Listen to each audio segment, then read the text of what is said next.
बिस्मिल्लाहिर्रहमानिर्रहीम। अस्सलाम वालेकुम। पाकिस्तान टुडे के साथ मैं हूं मंसूर आजम काजी। नाज़रीन, डिप्टी चेयरमैन सेनेट सलीम मांडलियावाला कहते हैं कि सेनेट इलेक्शंस वक्त पर होंगे, तब्दीली नहीं हो सकती। दूसरी तरफ वजीर आजम पाकिस्तान इमरान खान दुआएं कर रहे हैं कि अपोजिशन इस्तीफा दे दे। जल्द से जुलूस से अगर हुकूमत नहीं गिरती तो पीडीएम के पास कौन सी ऐसी गिद्दड़ सिंगी है जिससे वो इमरान खान की हुकूमत को खत्म कर देंगे। और अगर लाहौर जलसे से कॉन्फिडेंस नहीं आया पीटीआई को, तो और कौन से ऐसे मुहर्रकात हैं जिसकी बेस के ऊपर इतना कॉन्फिडेंस है पाकिस्तान तहरीक इंसाफ में और हुकूमत वक्त में कि वो कहते हैं कि अगर अपोजिशन वाले यहाँ आ भी जाएं तो एक हफ्ता सिर्फ गुजार लें तो फिर मैं सोचना शुरू कर दूंगा इस्तीफे के बारे में।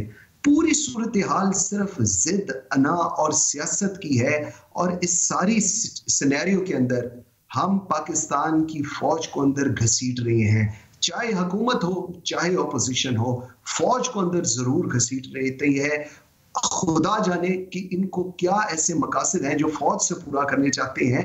इस तमाम तर सूरत हाल पे आज तफसीलन बात करेंगे। आई एम वेरी ग्रेटफुल, मुझे ज्वाइन किया है अंबर शमसी, एंकर पर्सन है, तज्जियाकार है, और सलमान आबिद ने सीनियर जर्नलिस्ट हैं और तज्जियाकार हैं। नाज़रीन, इन दोनों से बात करते हैं एक छोटी सी ब्रेक के बाद। मेरे साथ रहिएगा।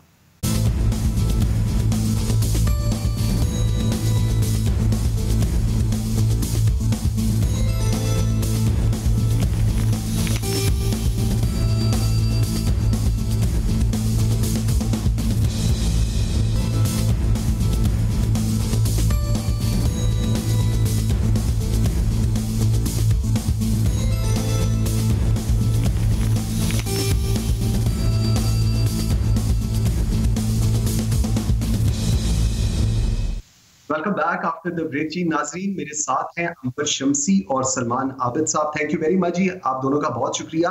अंबर, let me start with you. अब दुआओं पर बात चली गई है। वजीर आजम कह रही हैं कि दुआ करता हूं कि अपोजिशन रिजाइन कर दे, डायलॉग, बैठकर बात करना, पार्लियामेंट, ये सब कुछ पीछे होता नजर आ रहा है। अब दुआओं पे बात हो गई है। क्या पाकिस्तान में जमहूरियत अब इसी तरह चलेगी जी? बहुत बहुत सबसे पहले तो बहुत बहुत शुक्रिया मुझे दावत दी इस प्रोग्राम में। और मैं कहूंगी कि इस वक्त जो सूरत हाल नजर आ रही है इंतहाई परेशान कौन है कि दुआओं तक अब हम आ पहुंचे हैं। इसलिए क्योंकि जो जमहूरियत है, जो सियासत है, वो सिर्फ एक कॉन्फ्रंटेशनल नहीं होती, उसमें जाहिर है बातचीत का भी, डायलॉग का भी एक पोजीशन होती है और हर चीज हल की जा सकती है। खासतौर पर अगर हम देखें कि लोगों के मफाद में क्या बेहतरी है, पार्लियामेंट को किस तरह चलाना है। तो अगर आप देख लें कि ये जो सितंबर से पीडीएम की मूवमेंट शुरू हुई है, जो हुकूमत का रिएक्शन रहा है, जो पीडीएम का मौकफ रहा है, सख्त से सख्त होता जा रहा है। बात होती है कि शायद एक टीम बन गई है, बातचीत हो रही है, पसे पर्दा बातचीत हो रही है, लेकिन पब्लिकली तो हमें ऐसा बिल्कुल भी नजर नहीं आ रहा। और ऐसा भी हो रहा है कि मुझे लगता है कि ज्यादा पोजीशंस सख्त हो गई हैं। और जब ये पीडीएम ने अपनी लॉन्ग मार्च आगे भी थोड़ी बहुत की है, ऐसा मुझे लग रहा था, मुझे जाहिर हो रहा था कि मौका दिया जा रहा है कि कुछ शायद बातचीत का मामला हल निकाला जाए। लेकिन जब हुकूमती वज़रा भी आकर तनकीद करते हैं, कंटेम्पचुअसली बात करते हैं अपोजिशन के हवाले से, अपोजिशन भी जिस तरह से वजीर आजम और पाकिस्तान तहरीक इंसाफ के बारे में बात करती है, तो ये जो वक्त गुजरता जा रहा है और कहीं हल नजर नहीं आ रहा, ये इंतहाई परेशान कौन है। क्योंकि फिर ऐसा लगता है कि ऐसा ना हो कि ये तसादुम और तशद्दुद की तरफ मामला जाए। सलमान साहब, मुझे एक चीज बताएं, जिस तरह ये पूरी पीडीएम की मूवमेंट को हुकूमत ने मैनेज किया है या मिसमैनेज किया है, और स्पेशली लाहौर जलसे के बाद एक नया फेज, एक नया रूप हमने देखा है हुकूमत का और वजीर आजम का, क्या वाकई हुकूमत बिल्कुल कंफर्म है कि कुछ नहीं होगा और ये बिल्कुल लेट डाउन कर देगी सारी सिचुएशन को, इसी तरह अपोजिशन को, और things will be all good to go जी? देखिए, बुनियादी तौर पे मंसूर काजी, पाकिस्तान में तब्दीली उस वक्त आती है जब हुकूमत में और इस्टेब्लिशमेंट के दरमियान कोई टकराव हो। उस टकराव का नतीजे में अपोजिशन जो है वो इस्टेब्लिशमेंट से अपने ताने बाने जोड़ती है और फिर पाकिस्तान में कोई सियासी उखाड़ पुछाड़ होती है। अब इस वक्त तो हुकूमत और इस्टेब्लिशमेंट के दरमियान कोई ऐसा कॉन्फ्लिक्ट नहीं है जिसकी बुनियाद पे हम ये कहें कि यहाँ से कोई अपोजिशन को स्पेस मिलेगी, बल्कि आप देखिए कि जिस किस्म का लबो लहजा मरियम नवाज ने, नवाज शरीफ ने और फजलुर रहमान ने इख्तियार किया है, और ख़ास तौर पर इदारों पे बराह रास्त तनकीद करके, और इदारों के सरबराहों पे जिसमें जनरल बाजवा भी हैं, जनरल फैज़ भी हैं, उन पे जिनके लोगों के नाम लेके तनकीद की है, उससे तो अपोजिशन ने और पीडीएम ने हुकूमत का काम आसान कर दिया है। क्योंकि देखिए, जितना क्रिटिसिज्म इदारों के बारे में सामने आया, अफराद के सामने आया, उससे बेनिफिशियरी कौन हुआ है? बेनिफिशियरी अल्टीमेटली पॉलिटिकल लीडरशिप में इमरान खान को मिला। उनका फौज के साथ जो रिलेशनशिप है वो कमजोर होने की बजाय और ज्यादा मजबूत हुआ है। और हम देख रहे हैं कि इस वक्त जो जनरल बाजवा और जनरल इमरान खान जो है प्राइम मिनिस्टर, उनके दरमियान जो कोलिशन है वो बहुत जबरदस्त है। असल में हुआ ये है कि जो लाहौर का जलसा था ना, उसके बारे में कहा यह जा रहा था मंसूर काजी कि ये सबसे बड़ा टर्निंग पॉइंट होगा पीडीएम की मूवमेंट का, और अगर लाहौर का जलसा एक बहुत बड़ा जलसा साबित हो गया तो उससे हुकूमत को एक बड़े दबाव में लाया जा सकेगा। और क्योंकि पीएमएल-एन का मरकज था लाहौर और पंजाब, और ख्याल ये था कि यहाँ पर एक बड़ा जलसा किया जाएगा, लेकिन मैं जाती तौर पे समझता हूँ जिसने भी मरियम नवाज को यह मशवरा दिया कि वो बुनियादी तौर पर मीनार पाकिस्तान पे जलसा करें, वो बुनियादी तौर पर पीएमएल-एन का और मरियम नवाज का दोस्त नहीं था बल्कि दुश्मन था। क्योंकि इस पूरे माहौल में जिस तरह का माहौल बना हुआ है, कोविड का था, सर्दी का था, जिस तरह से सियासी माहौल में तलखी है, मीनार पाकिस्तान को भरना मुमकिन ही नहीं था। और यही वजह है कि पॉइंट आ गया। ठीक, मुझे जरा ये चीज ना अंबर के पास, अंबर में एक डिफरेंट व्यू पॉइंट इसमें लोग थोड़ा सा, एक तो सलमान साहब का व्यू पॉइंट है जो मेजॉरिटी व्यू पॉइंट है, लेकिन मुझे एक चीज समझाइएगा, फौज हो, हुकूमत हो, इमरान खान साहब हो, मरियम नवाज हो, नवाज शरीफ हो, जो मर्जी हो, हर कोई अपने टॉपिक ऑफ डिस्कशन में एक बहुत इंपॉर्टेंट रोल दे रहा है। इमरान खान साहब ने रिसेंटली इंटरव्यू दिया, उन्होंने कहा फौज मेरे जी ऊपर नहीं नीचे है। मतलब what's the requirement of bringing army in a political discussion और at the stature of a prime minister? आपको क्या जरूरत है ये चीजें करने की? क्या कहेंगी इस पे? देखिए, इसको अगर आप तारीखी पस मंजर में देखें तो बिल्कुल समझ भी आती है। ऐसा तो नहीं है कि हमें तारीख ने दिखाया नहीं है कि चाहे फौजी आमरियत हो, चाहे जमहूरी हुकूमत हो, फौज का पसे पर्दा किरदार तो रहा है। इससे तो इसको कोई भी डिनाई नहीं कर सकता। ये तो एक रियलिटी है जिसको हमें एक्सेप्ट करना चाहिए। मियां नवाज शरीफ हो, चाहे इमरान खान साहब हो, बार बार जो उनकी पुरानी तकारीर है वो उनका क्या कहना था, आपको एक क्लिप अगर सुनवा सकते हैं तो सुनवा भी सकते हैं कि उनका कहना था कि इंटेलिजेंस जो हैं, जो एजेंट्स होते हैं, वो किस तरह से अपने फेवरेट कैंडिडेट्स को आगे करते हैं वगैरह वगैरह। ये आईएसआई और आईजीआई का केस है, वो हमारे सामने है, इसमें मौजूदा तारीख भी सामने है, और बहुत सारे मतलब आप देखें कि मेमो गेट का स्कैंडल है, उसके बारे में जो बात होती है, किरदार की बात होती है ना ये सियासत में, ये आप देखें कि ये जो लाहौर जलसा अगर उसकी कामयाबी के हवाले से एक नैरेटिव हुकूमत ने बहुत कामयाबी से आगे कर दिया है कि कामयाब नहीं था, लेकिन आप ये देखें कि अभी तक हम उस पर बात कर रहे हैं। अभी तक ये देखें कि अगर मियां नवाज शरीफ और मरियम नवाज साहिबा या बिलावल भुट्टो या जो नाम ले रहे हैं, जो बात कर रहे हैं, उस पर हम बात कर रहे हैं, फौज की किरदार के हवाले से बात करें, तो एक तरह से ये उनकी कामयाबी है, पीडीएम की कामयाबी है। आप ये देखिए कि इसीलिए मैं कह रही हूँ कि पोजीशंस जो है जो सख्त हो गई हैं। ऐसा नहीं है कि इसमें सिर्फ लूजर जो है पीडीएम है या हुकूमत है। हुकूमत के लिए इसलिए नुकसान ज्यादा है क्योंकि उन्होंने हुक्मरानी करनी है, चलाना है, उसके लिए सियासी इस्तेहकाम जरूरी है ताकि मुआशी इस्तेहकाम भी हमें नजर आए और फिर लोगों को फायदा हो।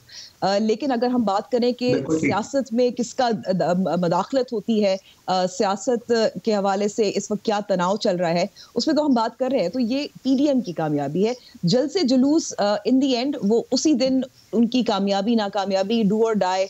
हाँ, ये शायद एक may be in the longer war शायद वो बैटल हार गए होंगे, लेकिन ऐसा जाहिर होता है कि वो अपनी स्ट्रेटजीज दोबारा से बना रहे हैं। सो मेरे ख्याल में ये मामला हमें जहन में रखना चाहिए। ये तारीखी पस मंजर के हवाले से भी अहम डिस्कशन है।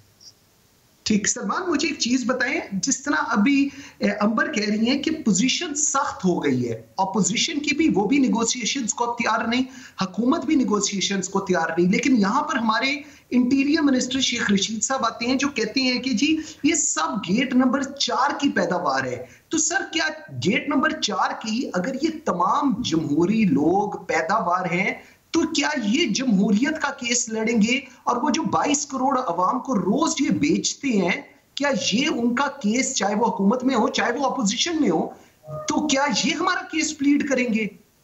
देखिए मंसूर काजी साहब, हमें इस खुशफहमी से निकलना चाहिए और फिक्री मुगालतों से बाहर आना चाहिए कि पाकिस्तान में इस वक्त कोई जमहूरी हकूक की जद्दोजहद हो रही है या कानून की हुक्मरानी की जद्दोजहद हो रही है। हुकूमत हो या अपोजिशन हो, ये एक ताकत के मराकज हैं और इस्टेब्लिशमेंट भी एक ताकत का मरकज है। असल में तो जो लड़ाई चल रही है ना मंसूर काजी, वो चल रही है ताकत के मराकज के दरमियान, और ताकत के मराकज के अंदर जो अवाम है और जो जमहूरियत है, जो कानून की हुक्मरानी है, वो तो सिर्फ एक हथियार के तौर पर इस्तेमाल हो रही है। इनका क्या दर्द सर है। देखिए 30-30 साल इन्होंने हुकूमतें की हैं। अपने दौर में कितनी जमहूरियत थी, अपने दौर में कितनी कानून की हुक्मरानी थी, अपने दौर में कितने अवाम के हकूक के ऊपर इन्होंने काम किया। इस वक्त जो लड़ाई चल रही है वो ताकत की है, इक्तदार की है और अपने साथ साजबाज की है। अब आप देखिए ना, ये जमहूरी जद्दोजहद कितनी शानदार है। आप मुझे बताइए, मोहम्मद जुबैर साहब जनरल बाजवा के पास और जनरल फैज के पास नमाज पढ़ने गए थे, वो क्या करने गए थे वहां पे, मुझे बताइए। और ये किस तरीके से निगोशिएट कर रही थी। शहबाज शरीफ साहब किस तरह से निगोशिएट करते हैं, इस तरह से पीपल्स पार्टी में जरदारी साहब किस तरह से निगोशिएट कर रहे हैं, फजलुर रहमान साहब के ताने बाने कहां जाके जुड़ते हैं। देखिए बात बड़ी सादी सी है। जब इमरान खान ये कहते हैं कि एस्टेब्लिशमेंट मेरे साथ है, तो यही तो कोशिश थी। देखिए पीडीएम ने 3 कोशिशें की हैं। एक कोशिश ये की कि पहले ये साबित किया जाए कि फौज इमरान खान से नाराज हो गई है। अच्छा, उसमें नाकामी के बाद फिर उन्होंने फिर फौज के अंदर तकसीम करने की कोशिश की। आर्मी चीफ का डीजीआईएस का नाम लेकर फौज को तकसीम करने की कोशिश की और फौजियों को कहा कि ये जो 2 लोग हैं इनको जरा अपने इदारे से अलहदा करें, हम तो पूरे इदारे की इज्जत करते हैं। अच्छा, इसके बाद नाकामी के बाद जो है, अब वो ये चाह रहे हैं कि जनाब एक ऐसा क्लैश क्रिएट किया जाए जिस क्लैश के नतीजे में इमरान खान की हुकूमत चली जाए। अच्छा, अब आप बताइए कहा जा रहा है हुकूमत भेजने के लिए उनका इन्हिसार अवामी जद्दोजहद पे नहीं है, उनका हुकूमत भेजने के लिए एस्टेब्लिशमेंट पर इन्हिसार करना पड़ रहा है ना। उसी एस्टेब्लिशमेंट से दवाई देने जा रहे हैं जो एस्टेब्लिशमेंट के खिलाफ बात भी करते हैं। वेरी इंटरेस्टिंग सलमान साहब, वेरी इंटरेस्टिंग पॉइंट। और यही चीज मेरे ख्याल में अब लोगों को भी समझ आनी चाहिए कि निगोशिएशंस या डायलॉग किससे होने जा रहा है। पंजाब पर भी नाजरीन बात करते हैं, पंजाब का क्या सेटअप है, क्योंकि सरदार अयाज ने सुना है कि पंजाब की सदारत लेने से इनकार कर दिए। क्यों कर दिया, अंबर शमसी से पूछते हैं। एक छोटी सी ब्रेक के बाद मेरे साथ रहिएगा।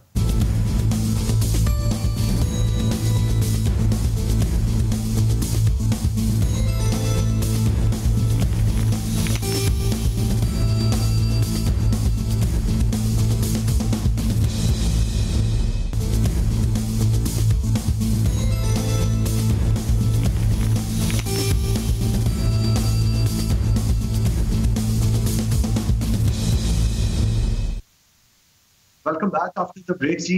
अंबर, मैं ब्रेक पे जाने से पहले आपके पास एक सवाल छोड़ गया था। सरदार अयाज सादिक ने सुना है कि पंजाब की सदारत लेने से इनकार कर दिया है। क्यों, क्या अब पाकिस्तान मुस्लिम लीग नून की अगर हम थोड़ी सी बात करें, ऑब्वियसली पीडीएम का एक बहुत कलीदी किरदार है इनका उसके अंदर। सरदार अयाज सादिक लाहौर के जलसे में उन्होंने पूरे पीडीएम का लंच भी किया और देसी वहां पर घी में खाने भी बनाए। तो सदारत लेते हुए एकदम क्या हुआ, व्हाट डू यू थिंक, क्या हुआ होगा जी? जी, मेरे पास क्योंकि मुसद्दिका इत्तलात नहीं है कि उनको पेशकश की गई थी और उन्होंने मना कर दिया है, इसलिए मैं इस पे ज्यादा तबसरा तो नहीं करना चाहती। लेकिन मैं समझती हूँ कि इस वक्त हम पीडीएम पे बात कर रहे हैं, उनमें दरारों की बात कर रहे हैं, लेकिन हम ये नहीं बात कर रहे कि इस वक्त पाकिस्तान में गवर्नेंस के हवाले से जो हालात हैं, हम ये नहीं बात कर रहे कि शाह महमूद कुरैशी साहब जो वजीर खारजा हैं वो यूएई गए थे। एक बहुत बड़ा मामला है वो वीजाज का है, पाकिस्तानी के लिए वर्क वीजा जो रेजिडेंट जो वीजाज हैं वो खत्म कर दिए गए हैं और वो गए, उन्होंने अपना एक दौरा किया, लेकिन नतीजा खेज नहीं निकला। इंडिया की सर्जिकल स्ट्राइक्स के हवाले से उन्होंने एक प्रेस कॉन्फ्रेंस कर दी, लेकिन ये मामला हल नहीं हो पाया। हम ये नहीं बात कर रहे कि इस वक्त IMF के साथ हम दोबारा से अपना रिज्यूम करने वाले हैं मुज़ाकरात, और उसके बाद जो इस वक्त पेट्रोल की कीमतों में इजाफा हुआ है वो तो हुआ है, बिजली की कीमतों में भी इजाफा होगा, उस पर भी बात सुन रहे हैं, तो ये मुश्किलात में इजाफा होगा। तो मेरे ख्याल में कि ये जो ये तो छोटी मोटी बात है ना, बड़ी जो एक ब्रॉडर पिक्चर है वो ज्यादा अहम है। वो ये बात है कि इस वक्त पाकिस्तान में जो मुआशी हालात है वो अच्छे नहीं हैं। हमें आपको पता है कि ग्रोथ क्या चाहिए पाकिस्तान को, ताकि जो एक पॉपुलेशन इंक्रीज है 6 से 7% चाहिए। इस वक्त हमारी कितनी हो गई है, हमारी तो मंफी में गई है ना इस साल, और उम्मीद की जा रही है कुछ बेहतरी होगी, जो अच्छी बात है, लेकिन उतनी तो नहीं होगी ना कि हम पॉपुलेशन ग्रोथ जो है वो अब्सॉर्ब कर सके 2030 तक। इतनी तो नहीं है ना कि जो लाखों में और 50 लाख नौकरियां जिनका वादा किया था वो 5 साल बाद पूरी कर सके। वजीर आजम इमरान खान खुद भी तस्लीम करते हैं कि IMF के पास देर से गए थे। और अब हम देख रहे हैं कि एक सऊदी अरेबिया के हवाले से, कश्मीर के हवाले से जो नाराजगियां पैदा हुई थी उसकी वजह से हम उनको लोन भी वापस देना पड़ रहा है। हो सकता है क्या पता UAE भी मांग ले। हम फिर क्या करेंगे? तो ये वाली मेरे ख्याल में बहुत अहम बातें हैं जिन पे ज्यादा जरूरी है बात करने का, इसके बजाय कि सरदार सादिक ने मान लिया, PMLN की क़यादत उन्होंने ली या नहीं ली। These are very small things in the bigger picture. ये मैं यही बात कर रही हूँ कि ये जो बातचीत है, कॉन्वर्सेशन है, ये जो तसादुम है और ये जो एक दूसरे के हवाले से बातचीत की जा रही है कि फिरदौस आशिक अवान साहिबा कह रही है कि मैं मरियम के साथ बॉक्सिंग करने को तैयार हूँ। हाँ, ये किस किस्म की गुफ्तगू है, किस किस्म की बात है? ये मैं इसमें जरा सलमान साहब का भी मुझे मतलब मैं कह रही हूँ कि इस वक्त बहुत ज्यादा बड़े मसाइल जो है लाहक है पाकिस्तान को, and we're stuck in these small things। जी ठीक, सलमान साहब मुझे एक चीज बताएं, बिल्कुल एक ब्रॉडर पर्सपेक्टिव जो है इकोनॉमी का लें, पाकिस्तान के एक आम आदमी की जिंदगी क्या हो रही है वो भी it's very important to understand. लेकिन मैं थोड़ी सी आपसे, क्योंकि पंजाब को आप काफी अच्छी तरह क्लोजली मॉनिटर भी करते हैं सर, पंजाब की सियासत और क्योंकि उसका इंपैक्ट जो है वो फेडरल के ऊपर भी आ रहा है। बात स्टार्ट होती है थोड़ी सी चौधरियों से, तो क्या मोने सिलाई को अगर पहले दिन ही मान लिया जाता और उनको वजारत दे दी जाती तो एटलीस्ट खुसरो बख्तियार से क्या बुरे थे मोने सिलाई? आज कौन सी कोई ऐसी कैबिनेट बनी हुई है जो बहुत डिलीवर कर रही है, जिनका राज चल रहा है, और हम लोगों ने, इमरान खान साहब ने नहीं मैनेज किया, नहीं उस वक्त निगोशिएट की चीजें, और आज एक अनकंफर्टेबल सिचुएशन के अंदर we like it we don't like it. Usman Buzdar भी है, पंजाब भी है और इमरान खान साहब भी है। पंजाब के बारे में एक बात हमेशा याद रखिएगा कि कोई भी हुक्मरान हो, चाहे वो नवाज शरीफ साहब थे, पीपल्स पार्टी हो या PTI हो, अमूमी तौर पे उनका एटीट्यूड ये रहा है कि वो इस्लामाबाद से बैठ के पंजाब को रिमोट कंट्रोल से चलाना चाहते रहे हैं। सिर्फ शहबाज शरीफ का केस ये था क्योंकि वो नवाज शरीफ के भाई थे, इसलिए बहुत ज्यादा जिनको कहते हैं ना इख्तियारात उनके पास थे। अदरवाइज गुलाम हैदर भाई भी यहाँ पे रहे हैं, सरदार आरिफ नकवी भी रहे हैं, मंजूर भट्टू भी रहे हैं, ये उस्मान बुज़दार भी आ गए हैं। तो एक हमारा जो तरीकाकार है ना कि इस्लामाबाद से बैठ के पंजाब को ऑपरेट करने का, वो हुकूमत की स्ट्रेटजी थी, वही इमरान खान की स्ट्रेटजी थी कि पार्टियों में जितनी ग्रुपबंदी है उससे बेहतर है कि मैं इस्लामाबाद से बैठ के पंजाब को चलाने की कोशिश करूं, जो कि कामयाब नहीं है, वायबल नहीं है मेरे नज़दीक। एक बात। दूसरी बात यह कि देखिए चौधरी बरादरान है और उनके जो इत्तेहादी मेन पंजाब के अंदर हैं, वो वक्तन फवक्तन अपनी रिजर्वेशन देते रहते हैं, लेकिन मसला यह कि उनके पास ऑप्शन क्या है? क्या वो जाके PMLN के साथ जुड़ जाएं? और क्या PMLN उनको पंजाब में कोई वजारत आला दे सकती है? नेवर, वो कभी भी नहीं देगी, ना कभी मरकज में देगी, ना उनको कोई पंजाब में हिस्सा देगी।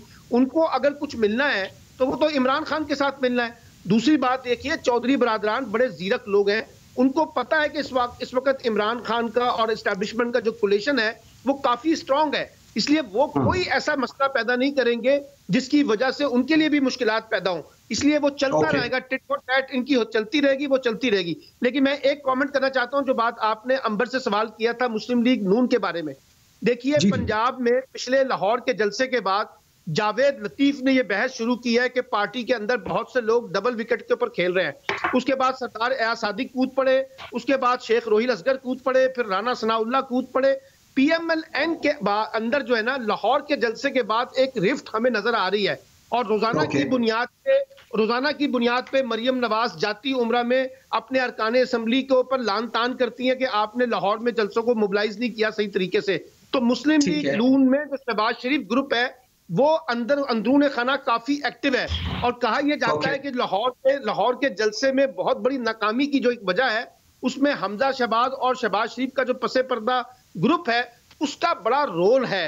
इसलिए PMLN भी पंजाब में वो इंपैक्ट जो वो करना चाहती थी मरियम की क़यादत में, अनफॉर्चुनेटली वो हमें रिफ्लेक्ट नहीं हुआ। ओके ठीक हो गया। अंबर मुझे एक चीज बताएं, थोड़ा सा मैं इस चीज को आगे, ये जो मरियम नवाज की, ये जो हम बात करते हैं कि जी मरियम नवाज की सियासत, शहबाज शरीफ की सियासत और अब बिलावल की जो सियासत है, ये आपस में इकट्ठे चलती नजर नहीं आती। PDM के अंदर ये एक इशू है, और इस इशू को हुकूमत हो या जो तज्जियाकार हैं, हम लोग बात भी करते हैं इसके ऊपर, ये क्या आप समझती हैं कोई डेंट डाल सकता है किसी चीज के अंदर, या आपको लगता है ये एक फ्रेजाइल मोमेंट है और ये पास थ्रू हो जाएगी? जी, अब मैं आपका सवाल और जो सलमान साहब ने भी कहा है उसको दोनों को साथ में जोड़ना चाहती हूँ, क्योंकि मुझे ये बहुत दिलचस्प लगा, और एज अ कीन ऑब्जर्वर ऑफ पॉलिटिक्स, एक मुबस्सिर हूँ मैं, सियासत को देखती हूँ। जो मुशर्रफ के दौर में पाकिस्तान मुस्लिम लीग नवाज के साथ हुआ वो हमारे सामने है। गिरफ्तारियां हुई, दरारें पैदा हुई, नई पार्टी बनी, किंग्स पार्टी बनी जिसका नाम पाकिस्तान मुस्लिम लीग काफ है। और हमें पता है कि पाकिस्तान मुस्लिम लीग काफ इस वक्त इमरान खान साहब के साथ नहीं है, माजद के साथ, वो एस्टैब्लिशमेंट के साथ है। तो ये एक मजबूरी, वो खुद भी कह चुके हैं, बहुत बार वो एतराफ कर चुके हैं कि ये एक मजबूरी का इत्तेहाद है, हम वोट देने आएंगे, इसका ये नहीं मतलब हम आपके साथ हैं। और आप देखिए कितने अरसे बाद, कितनी शिकायत के बाद, कितनी नाराजगियों के बाद, कितने खानों के बाद इमरान खान साहब मुलाकात करने गए, और काफी अरसे से चौधरी शुजात जो है बीमार भी रहे थे। तो ये भी इमरान खान साहब की भी मजबूरी नजर आ रही थी, जो एक दबाव की वजह से, पीडीएम के दबाव की वजह से लग रही थी। एमक्यूएम के साथ भी उनकी मुलाकात अभी हाल ही में, और उनकी फिर भी होती रहती है। एक कराची पैकेज का इशू चल रहा है, वो भी अभी रिजॉल्व नहीं हुआ। तो ये सब मजबूरियां हैं जो एक अपोजिशन ने जो इत्तेहाद किया है उसकी वजह से है। दूसरा, मैंने जैसे शुरू किया था कि मुशर्रफ में जब हमने नून लीग में दरारें और क्रैक्स और तोड़फोड़ और एक और नई पार्टी देखी थी, वो इस दफा सरप्राइजिंगली, और मैं समझती हूँ कि 2017 से एक तवक्को थी कि ज्यादा फॉरवर्ड ब्लॉक होगा, बहुत सारे लोग छोड़ेंगे। शेख रशीद साहब तो कई, अब हुकूमत आने के बाद 2018 के बाद शीन और नून और मीम और पता नहीं कौन से अल्फाबेट्स जो है वो कहते रहे हैं। तो हैरानगी तो की, तो यही बात है ना कि इतने मेरे ख्याल में सख्त, ऐसा मेरे ख्याल में पाकिस्तान मुस्लिम लीग नवाज ने इतने मुश्किल हालात, बीइंग आउट ऑफ पावर, क्योंकि this is a party that thrives on power, इसमें बिल्कुल बात दुरुस्त है कि वो पंजाब में हो या सेंटर में हो, हमेशा पावर में रहे हैं। उसके बावजूद जो एक मैस स्केल पे तोड़ फोड़ थी वो इस बार नहीं नजर आई। शायद एक वजह ये भी हो सकती है कि इस वक्त जो जितना होना था वो 2018 के इंतखाबात से पहले हो गया हो, और जो दबाव उस वक्त होना था वो हो गया था।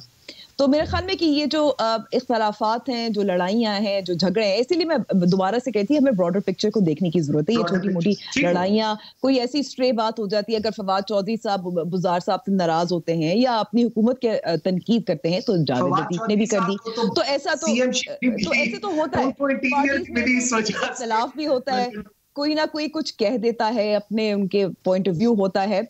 सवाल ये पैदा होता है कि क्या पीडीएम के, नहीं मैं इस बात में खत्म करना चाहती हूँ सबसे पहले, कि सवाल ये पैदा होता है कि इस वक्त पीडीएम के इंटरेस्ट में क्या है। अगर पीडीएम अलहदा होती है, ऐसा नहीं, हमने देखा है 2-3 माह में कोशिश की गई है, खासतौर पर पाकिस्तान पीपल्स पार्टी, नून लीग के अंदर भी हमने बलूचिस्तान में क्वेटा के जलसे से पहले देखा, और उसके नतीजे में देखा कि एक मेजर उनके साथी थे जो अलहदा हो गए, कादर बलोच साहब, लेकिन उनके मफाद में इस वक्त तो यही है कि वो इकट्ठा रहे। उनका जो गोल है वो क्या है कि इस वक्त इमरान खान साहब हुकूमत से जाएं, हाइब्रिड गवर्नमेंट जो है, जिसको मैं कहूंगी, आप वन पेज कहेंगे, वो टूट फूट का शिकार हो जाए। तो वो गोल अगर नहीं पूरा उनका होगा तो उनकी सियासी मौत होगी। बिल्कुल ठीक है। अब यहाँ एक हम छोटी सी ब्रेक देते हैं, और जब हम ब्रेक से वापस आते हैं तो जरा सेनेट इलेक्शंस के ऊपर भी बात करते हैं, और इस्लामाबाद के अंदर ग्रैंड अलायंस की बड़ी बातचीत हो रही है। किसके दरमियान ग्रैंड अलायंस हो रहा है, क्यों हो रहा है, कैसे हो रहा है, इस पर भी बात करेंगे। मेरे साथ रहिएगा।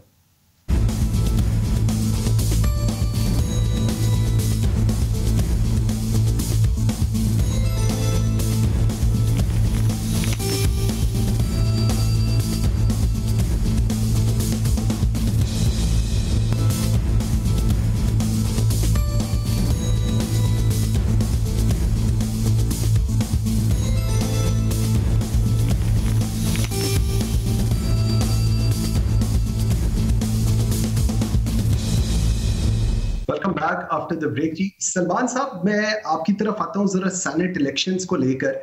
पाकिस्तान पीपल्स पार्टी हो, पीटीआई हो, पीएमएलएन हो, सारे हॉर्स ट्रेडिंग की हर प्रोग्राम में मजम्मत करते हैं कि जी हॉर्स ट्रेडिंग नहीं होनी चाहिए, और ये लोग खुद कहते थे कि जी शो ऑफ हैंड्स होने चाहिए।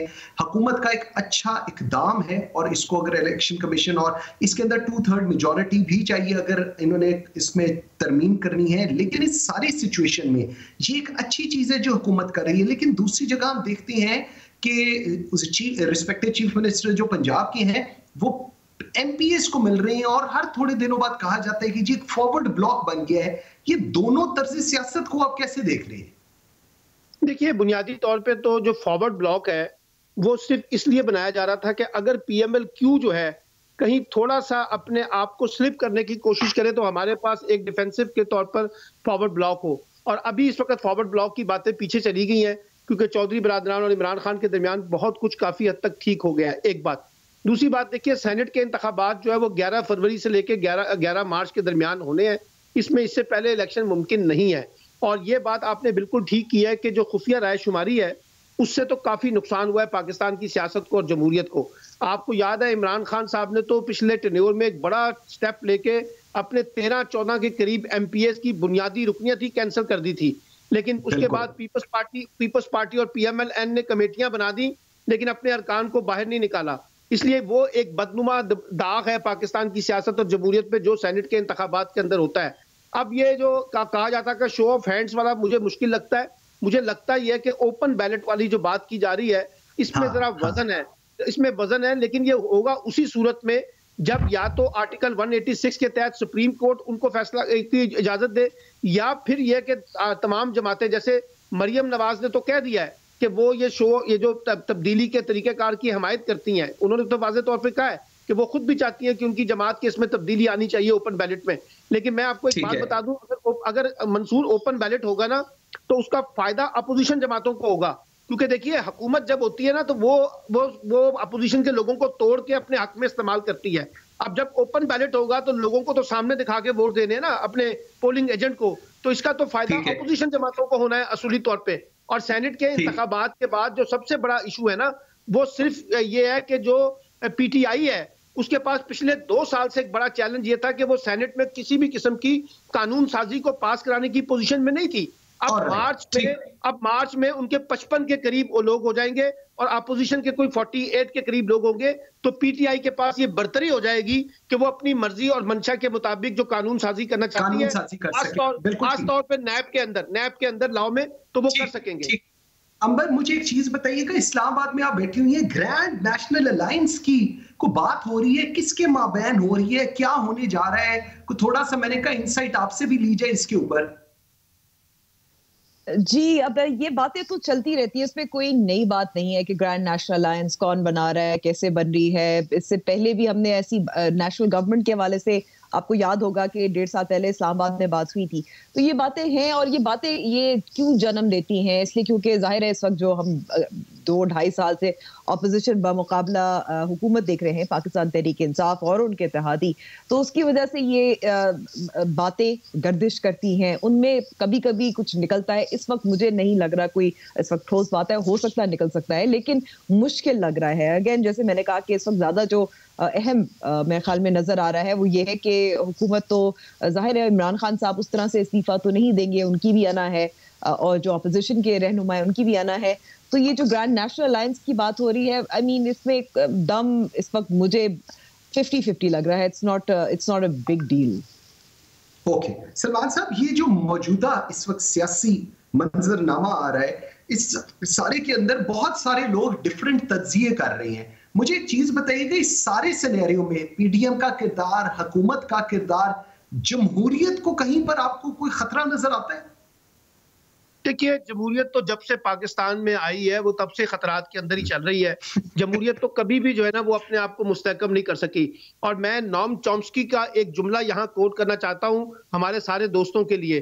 वो दुनिया की पूरी जमहूरियतों को चैलेंज करता है और वो कहता है ये जमहूरियत नहीं है बल्कि कॉर्पोरेट डेमोक्रेसी है, यानी पैसों के ऊपर चलने वाली जमहूरियत और मल्टीनेशनल की सरपरस्ती में चलने वाली जमहूरियत। तो पाकिस्तान में इस तरह के नाम नेहाद इंतखाबात हो जाएं, इस तरह की जमहूरी हुकूमतें बन जाएं, इससे वो हकीकी फायदा जो जमहूरियत के अंदर लोगों को ताकतवर बनाना होता है, मुस्तहकम करना होता है, आम आदमी की सियासत होती है, वो तो नहीं है। अब तो आप देखिए हर सियासी जमात के अंदर एक माफिया है। इन तहरीक इंसाफ में भी है, पीपल्स पार्टी में भी है, जेयूआई में भी है, पीएमएलएन के अंदर भी है, आपकी इस्टेब्लिशमेंट के अंदर देखिए, आपके ब्यूरोक्रेसी के अंदर देखिए। हम तो लगता है कार्टेल चला रहे हैं पूरी के पूरे जमहूरियत के अंदर। और पैसे वाले जो लोग हैं, बड़े बड़े नाम मैं लेना नहीं चाहता, वो बुनियादी तौर पे सियासी जमातों की सरपरस्ती करते हैं, अपनी मर्जी और मंशा के फैसले करवाते हैं। और यही सूरत हाल हिंदुस्तान में भी है। ये जो अंबानी ने नरेंद्र मोदी पे इन्वेस्टमेंट की अरबों की सूरत में, वो किसी को लोगों के दर्द के कॉन्टेक्स्ट में नहीं की थी,